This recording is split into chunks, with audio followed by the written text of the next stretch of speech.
Grégory Robin, je suis responsable propriété intellectuelle chez ACC, Automotive Sales Company.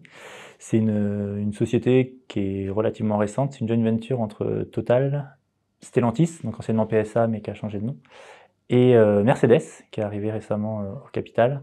Et on travaille sur des batteries électriques pour les véhicules de demain.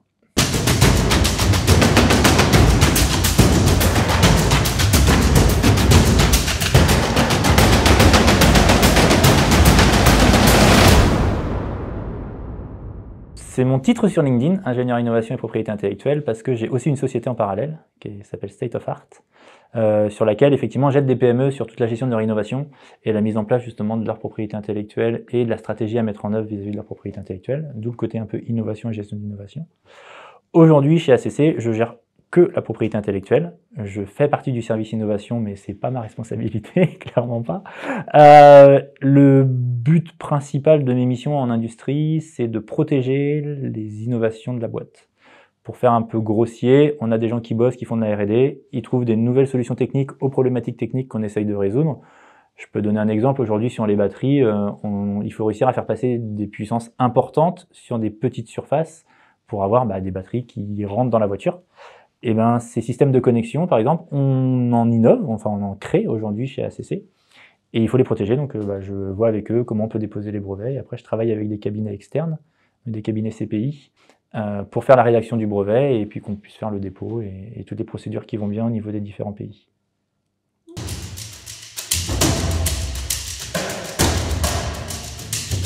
Ma plus grande mission, c'est la machine à café. Parce que y a une chose qui est importante à comprendre dans l'industrie, c'est que les inventeurs, ils n'ont pas le temps, ils sont souvent débordés, et si en plus on vient les embêter quand ils sont en train de bosser, la propriété intellectuelle, ça leur passe au-dessus. C'est quelque chose qui n'est pas encore très reconnu en France, sur lesquels il faut qu'on travaille au niveau de l'industrie française, et du coup le meilleur moyen pour discuter avec les inventeurs, c'est la machine à café. Parce qu'ils ne sont pas dans le cadre d'une réunion, ils ont l'esprit un peu plus libre, et ils arrivent à parler plus facilement de leurs innovations. Donc une grosse partie de ma mission, c'est ça, c'est d'aller pêcher les informations techniques. Parce que la remontée n'est pas forcément toujours très facile. Voilà. Une fois que j'ai les infos techniques, sur tiens, on a travaillé sur ça, on a identifié telle problématique technique et on a identifié ces solutions-là qu'on aimerait mettre en œuvre, je leur demande de me faire un petit récap vite fait par Word, c'est plus facile d'avoir de l'écrit, entre guillemets. Et la grosse partie technique de ma mission, c'est d'aller sur les bases de données brevets et de regarder s'il n'y a pas déjà quelque chose qui existe, tout simplement. Alors les bases de données brevets, Google, les publications, les thèses, tout ce genre de choses. Voir si effectivement ce qu'on a inventé c'est bien nouveau, c'est inventif, c'est les deux gros critères de la propriété intellectuelle pour pouvoir déposer un brevet. Et puis il y a l'application industrielle, mais on considère qu'elle est relativement facilement acquise. En tout cas dans le domaine de la mécanique, c'est assez facile. Et voilà, et puis du coup je passe mon temps surtout sur ça, sur les bases de données brevets, c'est vraiment le gros de ma mission.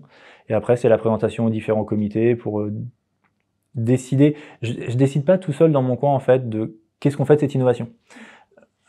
Je peux donner un exemple. Imaginons demain on développe un nouveau procédé pour réussir à faire des batteries sans aucun solvant. Aujourd'hui pour faire des batteries on utilise des solvants chimiques qui sont pas très éco-friendly on va dire. Notre but aujourd'hui, nous à ACC, c'est de ne plus avoir ces solvants-là. Donc on travaille sur ce qu'on appelle du solvent-free process. Imaginons demain, on a un nouveau procédé de réalisation des batteries qui est génialissime, qui fonctionne mais du feu de Dieu, et sur lequel on n'a plus de solvant.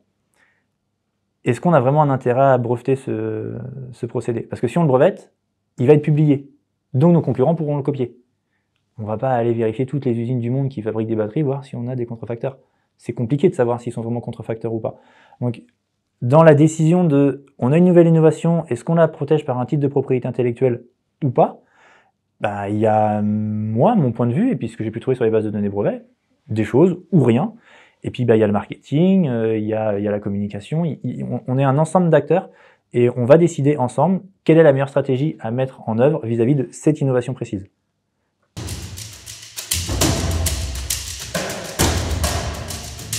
Trois qualités pour travailler dans ce domaine. L'ouverture d'esprit, parce que il faut être capable d'accepter toutes les inventions qui arrivent. Dans mes formations, je prends souvent l'exemple de quand j'étais chez DCNS. Un jour, j'ai une personne qui est arrivée avec un système de transpalette. Il faut savoir, sur les navires, au niveau des portes, il y a toujours une marche en fait, qui fait cette hauteur-là ou un peu plus. On appelle ça un surbo. Et c'est pour empêcher les infiltrations, etc., etc. Ils ont une problématique sur les navires, c'est que quand ils veulent transporter des charges lourdes, type des caisses de patates, pour faire simple, ils arrivent avec leur transpalette, et puis il faut passer le survaux. C'est trop lourd, ils peuvent pas le faire. Donc ils délimitent la zone, ils sortent des palans, ils lèvent la caisse, ils la mettent de l'autre côté, etc. C'est des manœuvres qui sont compliquées. Et on a un inventeur qui est arrivé avec un système tout simple de transpalette, mais vraiment, avec un système de reprise au sol des efforts pour pouvoir faire rouler les caisses au-dessus du survaux. Honnêtement, et je suis désolé, c'est con, c'est vraiment très con. J'ai rarement eu des brevets qui, même aux États-Unis, sont passés aussi facilement. L'invention, elle est géniale, juste d'un point de vue brevetabilité, elle est géniale, et personne n'y avait pensé. Faut jamais faire de, moi j'appelle ça, faut pas faire de présomption de valeur. On sait jamais ce que vaut une innovation. Je suis toujours hyper enthousiaste quand on présente une innovation, parce que globalement, peut-être qu'elle est géniale en fait, et mes a priori sont pas les bons. Donc l'ouverture d'esprit, la curiosité, parce que il faut être curieux de tout. En fait, je passe aussi pas mal de mon temps à lire de la presse scientifique, parce que c'est bien d'être au courant de ce qu'on fait dans la boîte, mais c'est bien d'être au courant de ce que font les autres. Parce que plus je suis au courant de ce que font les autres, de ce qu'ils peuvent présenter sur des salons ou ce genre de choses, plus je suis capable d'avoir déjà un avis critique dès qu'on va m'envoyer une fiche idée. Donc je vais accepter l'idée, comme je disais, pas de présomption de valeur. Par contre, derrière, dans mon analyse, je vais me dire, souviens-toi, sur ce salon, j'ai déjà vu ça. À mon avis, il y a quelque chose, il faut que je creuse. Et je vais déjà avoir des noms sur qui aller taper, entre guillemets, dans les bases de données brevets pour voir si je trouve pas des choses qui correspondent à cette innovation. Mon but premier, et c'est ce que m'a dit mon premier chef chez DCNS, je suis le diable pour un inventeur. Je ne dois jamais accepter les inventions. Mon but, c'est de ne pas déposer de brevet. Si je fais ça, ça veut dire que je fais des bonnes recherches d'antériorité, et ça veut dire que si ça passe mon filtre, normalement ça passe à le filtre de l'examinateur, et donc on n'ira pas dépenser de l'argent pour rien, parce que derrière on n'aura pas un examinateur qui va nous dire « vous êtes mignon, vous rentrez chez vous, vous n'avez pas de brevet ». Et en troisième, je sais pas comment le dire, alors je pourrais dire Team Spirit pour le faire un peu en anglais et avoir un truc un peu cool. Moi je dirais le côté friendly, amical, parce que comme je disais, mon bureau principal c'est la machine à café. Et si je m'entends pas avec les gens, et si je suis pas sympa avec eux, entre guillemets, et donc pas avenant, etc., ils viendront jamais me voir pour me donner les informations. Donc je pourrais pas discuter avec eux, je pourrais pas avoir les informations qui me vont bien, et je pourrais pas bosser. Donc ouais, il faut avoir ce côté un peu cool. Je porte jamais la cravate, je porte jamais de chemise. De temps en temps, je porte le costard, mais je le porte retroussé en mode rock. J'ai les ongles faits et je rentre pas dans les clous en fait standard du mec costard cravate, etc. Parce que encore une fois, ce serait un gap avec les inventeurs qui, pour la plupart du temps, sont plutôt cool et veulent juste bosser dans l'innovation, et tout le côté très formel et col blanc, ça les intéresse pas. Donc il faut pas non plus avoir ce côté-là, il faut être un petit peu décalé, je pense. En tout cas en industrie. Côté conseil, c'est autre chose. Côté conseil, on a le rôle de représentation, donc on est obligé d'être un peu plus formel dans la démarche.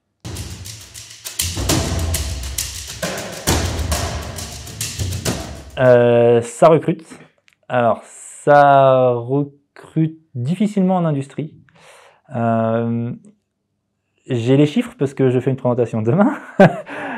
Globalement, 70% du travail en industrie est en Île-de-France ou en région Rhône-Alpes, donc Paris-Lyon. En industrie, c'est quand même très centralisé, entre guillemets, au siège. Donc tu te retrouves souvent là. Donc quand tu veux travailler en province, c'est plus compliqué dans l'industrie en propriété intellectuelle. En cabinet, c'est plus ouvert. Il y a des antennes des différents cabinets un peu partout. Et globalement, on peut en tout cas faire beaucoup de télétravail. Parce qu'on fait que du papier. On n'a pas de machine, on n'a rien à manipuler dans la vie de tous les jours. Du coup, en cabinet, on peut se retrouver plus facilement en province et il y a de la demande en cabinet.